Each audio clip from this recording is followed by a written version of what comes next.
Good afternoon, and welcome to another stupendous version of Diatribes from the Voice of Doom.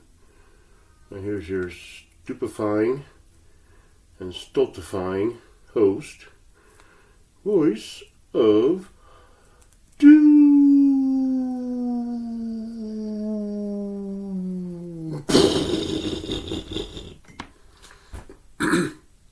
Hello. Okay, it's October 25th, and there is 11 days before this so-called election. And the closer we get to that date, about a major conflagration happening, the more I will have to admit that there will be an election day. And what our condition will be at that time remains to be seen. So, I have a lot to talk about, and it's going to go by real fast. And I'll probably have to do a couple because I have a lot of good ideas. All right, first of all, I'm going to talk about what if.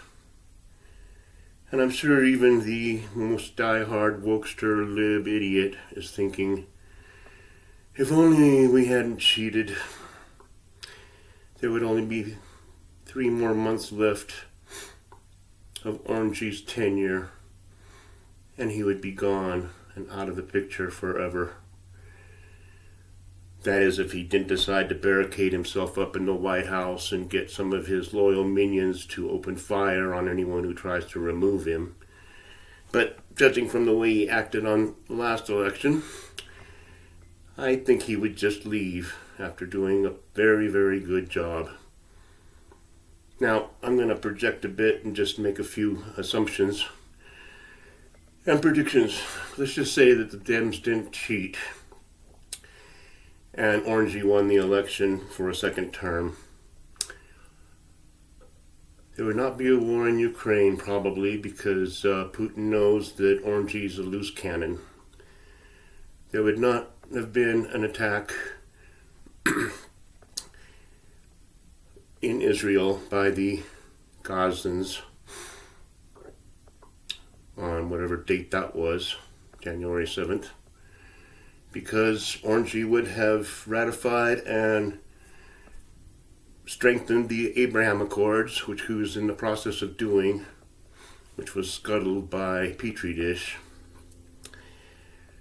There would not be 21 million illegal aliens here, there, and everywhere in this country with no plans and no money being supported by our tax dollars. There would not be 13,900 murderers that have been imported from various countries. And there would not be 15,000 rapists imported from various countries. Because Orangey would not allow that, and if he did allow it, he would be crucified. No trial. Just take him out and nail him to the cross. Upside down. Now, this would save thousands and thousands of lives, including the lives of the women who were killed in what used to be the United States. So all of history would have been different. Orangey would have 3 more months left, and he would probably leave peacefully. And the next president would be either Tulsi Gabbard for a D, because she wouldn't leave the D party if she hadn't seen the craziness, and DeSantis. So one of those people would be president in 3 months. But history didn't work out that way, unfortunately, and now you see what we have. I mean, you can deny everything all you want and say that Petri dish did a bang-up job, and by bang-up, I mean, yeah, half the world is at war. So yes, he did do a bang-up job. But I just wanted to think about that the libs could be looking forward to the last 3 months of Orangey and never have to lambaste him again,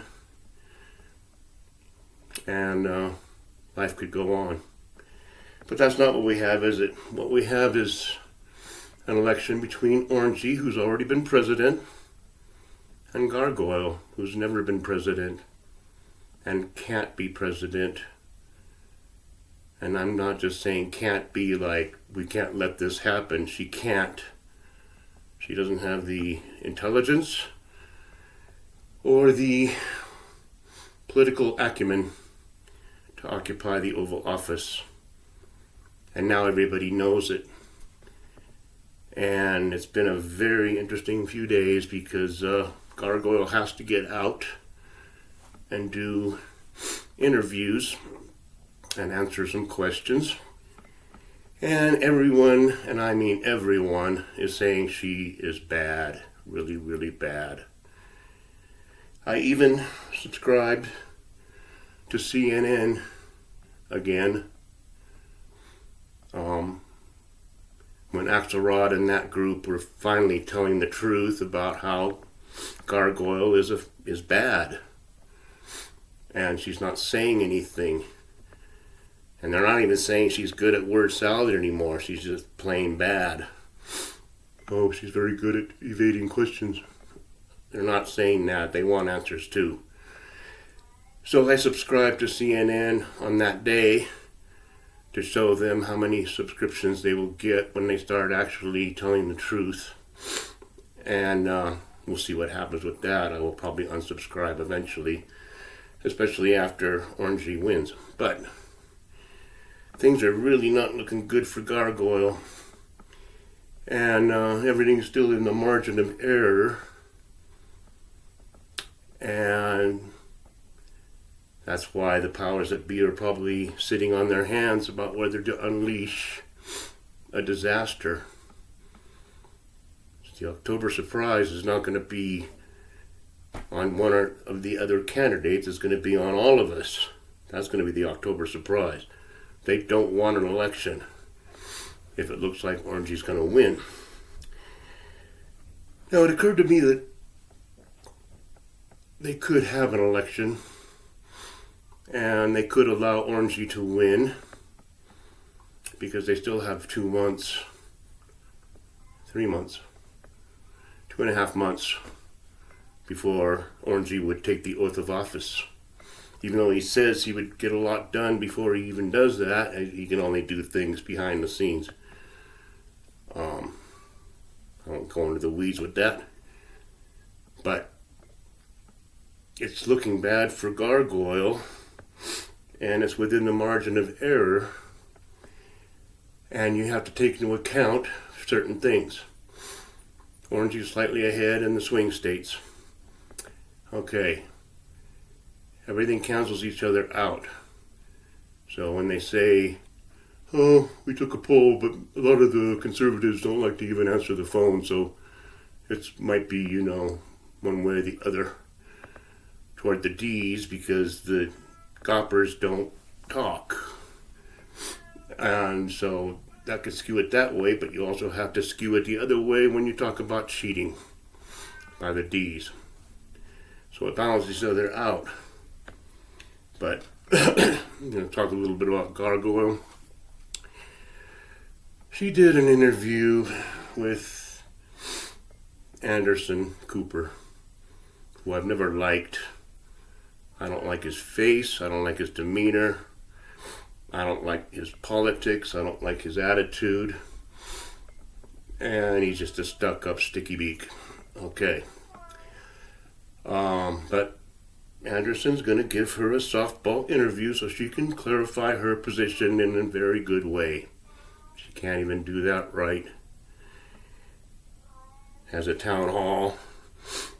Maybe even pre-pick questions. Why she would pre-pick questions that she can't answer, I don't know. But some of the main ones were, can you name any mistakes? Oh, no, that was Anderson. But the guy said, is there anything about you that, is a weakness? I'm glad you asked. My main weakness is I'm too gregarious with people. I like to have a lot of people on my team and take their advice. That's my main drawback. She's so damn worried that if she says something, it would be on an ad. People who are sure about themselves can talk about their weaknesses. What are my weaknesses? Oh my God. I procrastinate. I have visions of grandeur, which I don't follow up on. I I think about plans, which I never do. I have no discipline. I'm addictive. It's just a start. I can say that freely because I hate saying it, but it is what it is. I hate that phrase. Okay, so she can't say anything bad about herself. Not even something innocuous. And then Cooper follows up with, well, are there any mistakes you've made that you regret? Oh, I made plenty of mistakes. Can't think of any offhand, but I've made plenty of mistakes. We all make mistakes when we raise kids. That is a phrase that intrigued me because I wanted to know just how much trouble she had with her kids. Gargoyle has no kids. Thank God for small favors. But she married a man named Doug Rock'em Sock'em Robot Emhoff. And he had 2 kids. They were married in 2014. The younger kid was named Ella. She was 15 at the time. The older kid, Cole, was 20. They pushed for the marriage. So you can't say that she had the same experience I did when I married my wife. She had a 12-year-old kid, and the kid was not real keen on me. And it took years and years and years to even get to where we could talk. So that was a bit of an obstacle, but we did what we did. Now, Ella and Cole are now 25 and 30. They're both professional people, and they don't show up much at these events now. Orangey has his kids all the time doing everything. But Emhoff's kids are not around much. I think they were there for the DNC and that was it. Which is telling. Because having youth on the stage with you is good politics. And that's just the way it is. Now, what else was I going to say about these kids? Nothing. Parenthetically, the father, the Marxist professor father, who I'm sure has spoken in front of people for many, many decades, of Gargoyle, is nowhere to be seen either. I don't know anything about that. He could be infirm, or he maybe just doesn't want to show up and make any speeches for his daughter, who's the first female, who could be the first so-called female president. I would think if I was a Marxist professor who had dreams of transforming fundamentally what used to be this country and is now a landmass, would want to at least show up in a wheelchair if he had to, but no, we haven't seen him either. So stepchildren aren't showing up, father ain't showing up. Do you think there's a pattern? I do. And I think it has to do with Gargoyle's demeanor. I think she's an imperious shrew who will never take responsibility for everything and blames everyone else for anything that happens. And she's not real bright, and she's lazy, doesn't want to do her homework. She wants all the trappings of the presidency, the parties, the meetings, the galas, the chef in the White House. But work, and then oh yeah. One of my mistakes is I'm too meticulous. I focus too much on policy, and I'm kind of a nerd that way. I'm blatant lies. So, I told you it was go by fast. I'm done. I'm not done. I got more to say. I'll do another one later. But, 11 more days, and Gargoyle is flailing and sinking fast, which means we'll probably have a conflagration. And one more thing. If there weren't so many migrants and everything else, if Orangey had gotten a second term, we would have had the 21 million. We wouldn't have so much crime in the cities and so much turmoil in the rural towns. So everything would have been a lot better. I think everybody knows it. Deep in their hearts, the D's and the wokester idiots know it too. But they'll never say it out loud.